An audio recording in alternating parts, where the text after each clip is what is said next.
এক গ্লাস পানির মধ্যে ফুঁক দিয়েছেন। সেই পানির মধ্যে ফুঁক দিয়া যেখানে বিচ্ছুর দংশন করেছিল সেইখানে রাহমাতুল লিল আলামিন পানির ফুঁটা দিয়ে দিয়েছে, বিষ পানি হয়ে গেছে। এই সূরা আবার ইবনে আব্বাস রাদিয়াল্লাহু তাআলা বর্ণনা করেন, আল্লাহর নবী সাল্লাল্লাহু আলাইহি ওয়াসাল্লাম ফজর নামাজে 2 রাকাত সুন্নাত আছে, ওই সুন্নাত নামাজেও উনি সূরাতুল কাফিরুন, সূরাতুল ইখলাস পাঠ করতেন। এটাকে উনি উত্তম মনে করে পড়তেন। তো কোন উলামায়ে কেরাম, কোন মুফাসসিরগণ বলছেন যে সূরাতুল কাফিরুন, সূরাতুল ইখলাস, সূরাতুন নাস, সূরা ফালাক, সূরা নাসর, এটা যদি কোনো ব্যক্তি পাঠ করে মানে পড়ে, পড়ার পরে যদি কোনো ব্যক্তি কোনো বিষাক্ত কোনো শব্দ দংশন করে আর সে ঈদের সাথে যদি এটা পড়ার পরে পানিতে ফুঁক দিয়ে পান করে, তাহলে সেই বিষাক্ত সাপের বিষ পানিতে রূপান্তরিত হয়ে যায়, পানি হয়ে যাবে। এই সূরা কাফির পড়লে, এই সূরা কাফির নাযিল হওয়ার শানে নজুল, সূরা কাফির নাযিল হওয়ার পূর্বে মক্কার কাফেররা, বিশিষ্ট কাফের ওলীদ ইবনে মুগীরা, আসিম ইবনে ওয়াইল এবং আরো কতজন বিশিষ্ট মক্কার বড় বড় ব্যক্তি যারা ছিলেন, তারা রাহমাতুল লিল আলামিনের কাছে আসছেন, ও আল্লাহর হাবিব, আপনার সাথে আমরা শান্তি চুক্তি করতে চাই। এই শান্তি চুক্তি করার জন্য রাহমাতুল লিল আলামিনের কাছে আসছেন। তিনরা বলতেছেন, হে আব্দুল্লাহ ইবনে মুহাম্মদ, আমরা মক্কায় বসবাস করি, সবাই একে অপরের সাথে থাকতে হয়। তুমি এক ধর্ম পালন করো, আমি আরেক ধর্ম অধিকারী। আমরা যার পূজা করি তুমি তার পূজা করো না, আমরা যাকে অনুসরণ করি তুমি তাকে অনুসরণ করো না। এখানে একটা আপোষের দরকার, শান্তি চুক্তির দরকার। আমরা এই শান্তি চুক্তির জন্য আমাদের পয়গাম, আমাদের বার্তা হলো, যদি তুমি আমাদের উপাস্য হিসাবে, আমাদের যে উপাস্য আছে, তুমি যদি আমাদের উপাস্যকে অনুসরণ করে চলো, তুমি যদি আমাদের উপাস্যর ইবাদত করো, 1 বছর তুমি আমাদের উপাস্যর ইবাদত করবা, আর 1 বছর আমরা তোমার উপাস্যর ইবাদত করব। এইভাবে শান্তি চুক্তির কথা বলতেছেন। রাহমাতুল লিল আলামিন বলতেছেন, যদি তোমাদের উপাস্যর ইবাদত করি তাহলে তোমরা কি আমার জন্য অবডান রেখেছো? এবার ওলীদ ইবনে মুগীরা আরো যারা ছিলেন তারা বলতেছেন, আপনার জন্য বিশেষ ছাড়। কি হবে? আপনাকে ক্রমান্বয়ে পর্যায়ক্রমে আস্তে আস্তে আপনাকে বিত্তশালী করা হবে। এই মক্কা নগরীর ভিতরে সবচেয়ে ধনী হবেন আপনি। তারপরে আর কি সুযোগ আছে?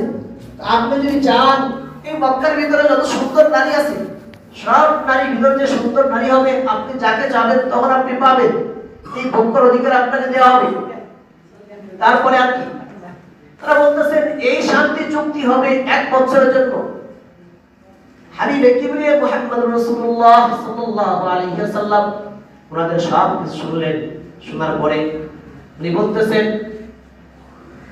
আমি যে ইবাদত করি, আমি যার ইবাদত করি, তোমরা কি তার ইবাদত করবা? বলতেছে 1 বছর তোমার আর 1 বছর আমাদের। তোমরা আমারটা করবো আর তোমাদেরটা আমি করবো। এইভাবে শান্তি চুক্তির কথা আলোচনা হইতেছে। হাবিবে কিবরিয়া মুহাম্মদ রাসূলুল্লাহ সাল্লাল্লাহু আলাইহি ওয়াসাল্লাম তিনি বলতেছেন, শর্ত হলো আগে আমারটা তোমাদের পালন করতে হবে। আর ওলীদ ইবনে মুগীরা এরা যারা আছেন, এরা সবাই বলতেছে, না, আগে তুমি আমাদেরটা পালন করবা। আমাদের উপাস্য যে আছে, আমাদের যে দেব দেবী আছে, প্রতিমা আছে, মূর্তি আছে, এইগুলো তুমি আগে অনুসরণ করবা, এইগুলোকে তুমি আগে উপাসনা মনে করবা। তারপরে তোমাদের 2 বছর তোমার সাথে আমরা একমত হব। আল্লাহ নবী সাল্লাল্লাহু আলাইহি ওয়াসাল্লামকে আল্লাহ তাআলা সূরাতুল কাফিরুন নাযিল করে জিবরাইল আলাইহিস সালাতু ওয়াস সালাম আসেন। আসার পরে বলতেছেন, ইয়া রাসূলুল্লাহ, আপনার পয়গম্বর আল্লাহ তাআলা পাঠিয়েছেন।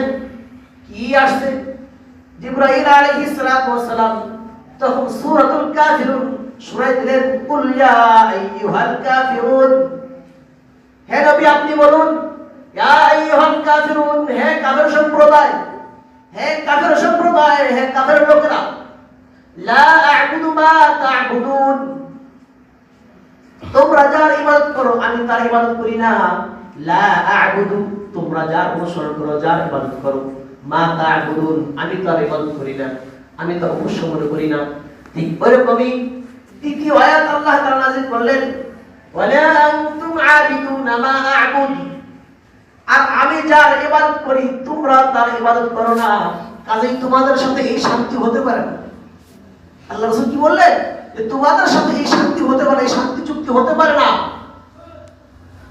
এখন মুশরিক ইহুদি আর মুসলমানের পার্থক্য কোন জায়গাতে হবে? শিরক যার ভিতরে থাকবে, শিরকের গন্ধ, তার সাথে মুসলমানের সম্পর্ক থাকতে পারে না। যে একজন মুমিন, যে একজন মুসলমান দাবি করতে পারে, যখন দেখবে একজন কোন মানুষ মূর্তিকে পূজা করে, মূর্তিকে অনুসরণ করে চলে, ওই ব্যক্তি মুসলমান আছে কি সত্য? সে তো মুশরিক। আল্লাহ তাআলা বলেন, ইন্না শিরকা লাযুলমুন আযীম, শিরক কত বড় গুনাহ তা কি জানো? শিরক হলো সবচেয়ে বড় গুনাহের ভিতর মারাত্মক গুনাহ শিরক। যদি কোনো ব্যক্তি জিনা করে, কোনো গুনাহের কাজ করে, এই গুনাহটা আল্লাহ তাআলা ইচ্ছা করলে মাফ করতে পারে। কিন্তু শিরক কত বড় শিরক গুনাহ যে আল্লাহ তাআলা শিরকের গুনাহ মাফ করবে না। শিরকের গুনাহটা বর্তমান কিন্তু অনেক বর্তমান সমাজে চলা শিরক এখন মাঝে মাঝে বাঙালির মতো হয়ে গেছে। এরকম দেখা যাচ্ছে যে শহরকে বাংলাদেশে বলা হয়তো মসজিদের শহর, মসজিদ কেন্দ্রিক শহর, বাংলাদেশের ভিতরে মসজিদ কেন্দ্রিক শহর ছিল একটা, যে শহরকে বলা হয়তো ঢাকার শহর, মসজিদের শহর। বাইরে থেকে যে মেহমানগুলো আসতো বাংলাদেশে, তারা বলতো যে এই শহরে এত মসজিদ, এত ঘন ঘন মসজিদ। আরবের ভিতরে দেখা যাইতেছে মসজিদ যেখানে আছে সেখানে অনেক দূরপাল্লা, দূরে দূরে মসজিদ, এত দাঁড়ে না। 5 জায়গার মসজিদ প্রায় জায়গায় দেখা যায়, কোথাও কোথাও ফাঁকা জায়গায় 5 জায়গার একটা মসজিদ। কিন্তু জামে মসজিদ শহরের ভিতর, শহর কেন্দ্রিক। আর আমাদের বাংলাদেশের এমন সুন্দর পরিবেশ যে গ্রামের ভিতরে জামে মসজিদ, সুবহানাল্লাহ। এটা কিন্তু ফতোয়ার ভিতরে ছিল যে জামে মসজিদ শহর কেন্দ্রিক ছাড়া জামে মসজিদ হবে না। কিন্তু বর্তমান ফতোয়া এরকম দেখা যাচ্ছে যে যদি দ্রব্যমূল্য নিত্য প্রয়োজনীয় জিনিস যদি গ্রামেও পাওয়া যায়, গ্রামের বাজারেও পাওয়া যায়, তাহলে সেই বাজারেও জামে মসজিদ জুমার নামাজ আদায় করা যাবে। সেই সূত্রে আমরা গ্রামের ভিতরেও জুমার নামাজ আদায় করে থাকি। তো মসজিদের শহর, ঢাকার শহর, যে শহরকে মানুষ বলে মসজিদের শহর, এখন মসজিদের শহর তো হচ্ছে না, এখন মূর্তির শহর হচ্ছে। শুধু কথা মূর্তির শহর। এই মূর্তির বিরুদ্ধে যখন আমরা কথা বলতে যাচ্ছি, এক শ্রেণীর লোকেরা এই মসজিদকে সামনে টানতেছে। গত কয়েকদিন আগে দেখতেছি এক ভদ্র মহোদয়, সে মাওলানা মুফতি লাগাইছে, ওই ব্যক্তি কোন এক ভার্সিটির অধ্যক্ষ। যাই হোক, উনি সরকারি কোনো কর্মকর্তা বা সরকারি কাজ করে বা চাকরি করে, যাই করে, কিন্তু এরকম তো আমি কখনো ভাবতেই পারি নাই যে কোরআন সুন্নাহ পক্ষ নিয়ে কথা বলবে, কোরআন সুন্নাহ ব্যক্তি নিয়ে কথা বলবে, কোরআন সুন্নাহ দল নিয়ে কথা বলবে। এটা কোনোদিন হতে পারে না, মানতে পারে না, এটা মানার মতন না। উনি বলতেছেন যে মূর্তি যেটাকে উপাসনা মনে করে, উপাসনা মনে করে করা হয়, পূজা করা হয়, সেই মূর্তি আর ভাস্কর্য এক নয়। আমরা কিন্তু অবশ্যই জেনে গেছি যে দেশের ভিতরে এখন একটা বিশৃঙ্খলা পরিবেশ। অমুককে গালি দিচ্ছে, অমুককে বকা দিচ্ছে, কি ভাষায়? অমুক মৌলবাদী, অমুক মুক্তিযোদ্ধা, রাজাকার, রাজাকারের সন্তান। আমাকে যখন বলা হয় হুজুর মনে হয় মূর্তির বিরুদ্ধে কথা বলতেছে, ভাস্কর্যের বিরুদ্ধে কথা বলতেছে, উনি মনে স্বাধীনতার বিপক্ষে। হুজুর মনে হয় বিপক্ষে, স্বাধীনতার পক্ষে না। হুজুরের গোষ্ঠী কিন্তু বড় সবাই বিএনপি অথবা জামাত অথবা মৌলবাদী। আসলে আমার গোষ্ঠী মৌলবাদী বলতে পারেন। কি জন্য? আমার 3টে ভাই হুজুর, আমার 3 কাকা 3 ছেলে হুজুর, আমার বাপসারা 4 ভাই। এরকম যদি কেউ বলে যে ওটা মৌলবাদী, এটা মিথ্যা না। এই মৌলবাদ শব্দ তো এমনি আসে নাই, এদের মাওলা থেকে আসছে। উপর ওয়ালাইয়ের নামগুলো বসাইছে, সেই নাম নিয়ে যখন মানুষে বলা হয় এরা মৌলবাদী, এরা জঙ্গিবাদী, এরা উগ্রবাদী, আসলে এদের ধারণা ভুল। কারণ আল্লাহ নবী সাল্লাল্লাহু আলাইহি ওয়াসাল্লাম পৃথিবীতে যখন উনি দাওয়াত দিলেন, উনাকে কাফেররা বহুত সময় বিভিন্ন মতবাদ দিয়ে থাকতেন, বিভিন্ন সময় বিভিন্ন তহমাত দিয়ে থাকতেন। আর সেই তহমাতে আল্লাহ নবী পিছে যায় নাই, তার মুখের কথা বন্ধ হয় নাই, বা সে যে দাওয়াত বন্ধ করছে এমনও না। তা আমরা মনে করি যে উলামায়ে কেরামকে যদি আমরা ছোট করার চেষ্টা করি, কথাটা ছোট করলেই হয়তো সে ফিরে যাবে, কিন্তু না, রাহমাতুল লিল আলামিনের সম্মান আল্লাহ তাআলা গোটা পৃথিবীতে নাযিল করেছেন। কিভাবে? ওয়া মা আরসালনাকা ইল্লা রাহমাতাল লিল আলামিন। আমার হাবিবকে আমি পাঠাইছি শুধু মক্কা নগরীর জন্য নয়, বাংলাদেশের জন্য নয়, আরবের জন্য নয়, ইউরোপের জন্য নয়, ইন্ডিয়ার জন্য নয়, সারা পৃথিবীর জন্য। রাহমাতুল লিল আলামিন কি সারা পৃথিবীর জন্য। যারা গ্রহণ করেছে তারা নক্ষত্রের মতো দামি হয়ে গেছে, যারা তাকে ফেরাই দিয়েছে তারা নিচে উঠে গেছে। আমরা হয়তোবা আল্লাহ নবী সাল্লাল্লাহু আলাইহি ওয়াসাল্লামের অনুসরণ করি না, যারা অনুসরণ করছে তারাই স্বর্ণের মতো দামি হয়ে গেছে। মরুভূমি যার কোনো মূল্য নাই, খালি বালি আর বালু। ইয়ার উপরে নামলে দেখা যায় এত তাপ, ওরে আল্লাহ, ওই তাপে শুধু নতুন কোনো লোক গেলে পারে সে মুখে হাত দিবে, এত তাপ। কিন্তু সেই দেশে এত তাপ কেন? সেই দেশের এত সম্মান কেন? এটা আল্লাহ তাআলা দিয়েছেন। তারা নবীজিকে সম্মান করেছেন, নবীজিকে ভালোবাসতেন, নবীজির কথা অনুসরণ করেছেন। আচ্ছা বলে তো, চারজন সাহাবী, প্রসিদ্ধ চার সাহাবী, হযরত ওমর, হযরত আলী, ওসমান, আবু বকর, এই চারজন প্রসিদ্ধ সাহাবী, তারা কি ছোট মানের না বড় মানের? বড় মানের। তারা কি সাধারণ না খলিফা ছিলেন? খলিফা ছিলেন। তারা রাষ্ট্রের খলিফা ছিলেন না ব্যক্তির খলিফা ছিলেন? সারা রাষ্ট্রের খলিফা ছিলেন, রাষ্ট্রের প্রতিনিধি ছিলেন। তাদের সম্মান কি শুধু ওই আরবের জমিনে না সব জায়গায়? সব জায়গায়। সেই সাহাবীর সম্মান কত সব জায়গায়।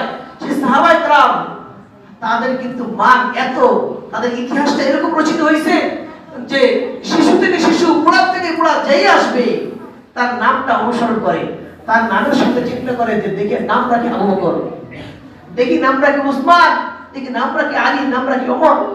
কি হয় ফায়দা কি? না জানি ময়দানে মাহশরে ওই নামের ওসিলে আমিও জান্নাতে যেতে পারি।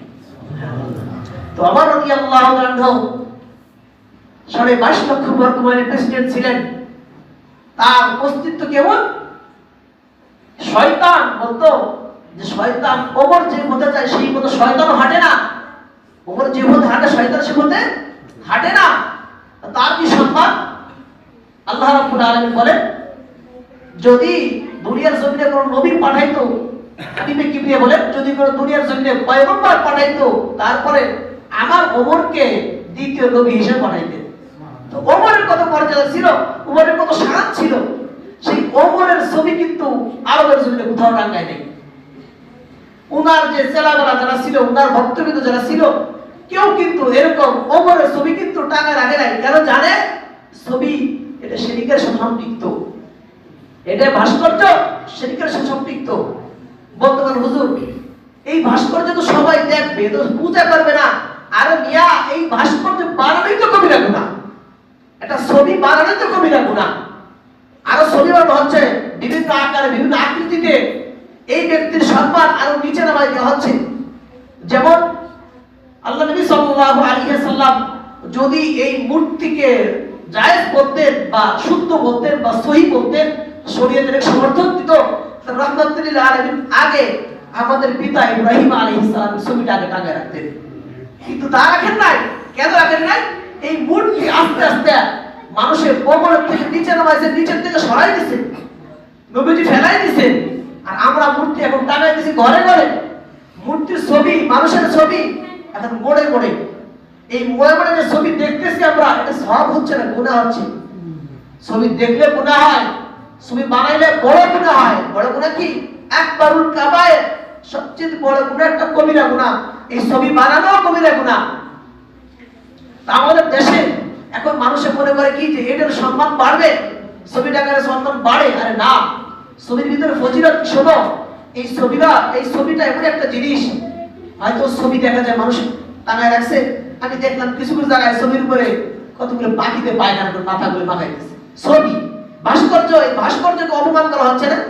এই ভাস্কর্যের উপর যদি পায়খানা করে, পাখিতে পায়খানা করে, হাইওয়ান জানোয়ার যারা আছে ওখান দিয়ে পেশাব করে, গোড়ায় যায় পেশাব করে, পায়ের নিচে পেশাব করে, জোড়ায় জোড়ায় পেশাব করে, কিন্তু চার বড় জানোয়ার আছে না, ওরা যায় পেশাব করে, দাঁড়ায় দাঁড়ায় পেশাব করে। এই ভাস্কর্যকে সম্মান দিল নাকি অসম্মান করলো? অসম্মান করলো। সম্মানিত সুধী মণ্ডলী, আমি যে কথা বলার জন্য বোঝার চেষ্টা করতেছি যে আল্লাহ রাব্বুল আলামিন সূরা কাফিরুনের ভিতরে যে আলোচনা করছেন, লা আ'বুদু মা তা'বুদুন, নবী সাল্লাল্লাহু আলাইহি ওয়াসাল্লাম বলতেছেন কাফিরদেরকে যে তোমরা যে যার উপাস্য মনে করো, যার ইবাদত করো, আমি তার ইবাদত করি না। ওয়ালা আনতুম আবিদুনা মা আ'বুদ, আর আমি যার ইবাদত করি তোমরা তার ইবাদত করো না। ওয়ালা আনতুম আবিদুনা, আমি যার ইবাদত করি, মা তা'বুদ, আবিদুনা মা আ'বুদ, তোমরা তার ইবাদত করো না। ঠিক ওরকমই যারা মুসলমান তারা এটাকে অনুসরণ করবে না, যারা মুসলমান তারা মূর্তিকে সমর্থন করবে না, যারা মুসলমান তারা এই যেটা বলে ভাস্কর্য এটাকে সমর্থন করবে না। এক শ্রেণীর মানুষ যারা আছে, দালাল, ইহুদিদের দালাল, দাদা বাবুদের দালাল, এই দালালেরা বাংলাদেশে বসে বসে এই দাদা বাবুদের নলকাঠি নাড়ে আর বলে যে যারা ভাস্কর্যের বিরুদ্ধে করে তারা স্বাধীনতার শত্রু, বা তার বাবা ছিল বাংলাদেশের রাজাকারের খাতায়। কিন্তু আমরা দেখলাম কওমি মাদ্রাসার একটা হুজুর 80 বছর 90 বছর হয়েছে মারা গেছে, 100 বছর পারে মারা গেছে, কিন্তু রাজাকারের খাতায় যে মারা যায় নাই। তার মানে মনে করতে হবে কি এরা কেউ রাজাকার না, এদেরকে যারা বলে ওরা রাজাকার দোষর, ওরাই রাজাকার, ওদের বাপ ছিল রাজাকার। আর যারা বলে যে মৌলবাদী, এই বই বকাটা যারা, আমি মনে করব ওরা 6 মাসের সন্তান। আর কয় মাসের? 6 মাসের সন্তান, পিতৃহীন সন্তান পুরা। তা না হলে ওলামায়ে কেরামের ছবি তোরা বানাই বানাই তোরা রাস্তায় আগুন জ্বালায় পোড়াও। কিয়ামতের দিন আল্লাহ রাব্বুল আলামিন পয়গম্বরকে সুপারিশ করার অনুমতি দিবেন। এই সুপারিশ করবে আল্লাহ নবী সাল্লাল্লাহু আলাইহি ওয়াসাল্লাম। তারপরে কারা করবে? ইয়াশফাউ ইয়াওমাল কিয়ামাতি আল আনবিয়া ওয়াল উলামা সুম্মা আশ-শুহাদা। কিয়ামতের দিন এই মানুষের জন্য এই উলামায়ে কেরাম সুপারিশ করবে। আল্লাহ নবী সাল্লাল্লাহু আলাইহি ওয়াসাল্লাম বলেন, ইয়াশফাউ ইয়াওমাল কিয়ামাতি আল আনবিয়া, কিয়ামতের দিন আম্বিয়া কেরাম সুপারিশ করার অনুমতি পাবে। সর্বপ্রথম আল্লাহ নবী সাল্লাল্লাহু আলাইহি ওয়াসাল্লাম সুপারিশ করবে, ওয়াল উলামা, তারপরে উলামায়ে কেরাম সুপারিশ করবে, সুম্মা আশ-শুহাদা, তারপরে শহীদগণ সুপারিশ করবে। এই ব্যক্তির জন্য, কার জন্য? জাতি ভাই, ধর্মীয় ভাই, পার্শ্ববর্তী লোক, এর জন্য সুপারিশ করবে। এই উলামায়ে কেরামকে যখন মানুষ ছোট মনে করে বা ছোট মনে করে তার পুষ্পদুল আগুনে পোড়া জ্বালায়, কত বড় জাহেল, কত বড় মূর্খ, যাদের সম্মান আল্লাহ তাআলা দিয়েছেন দুনিয়ার জমিনে।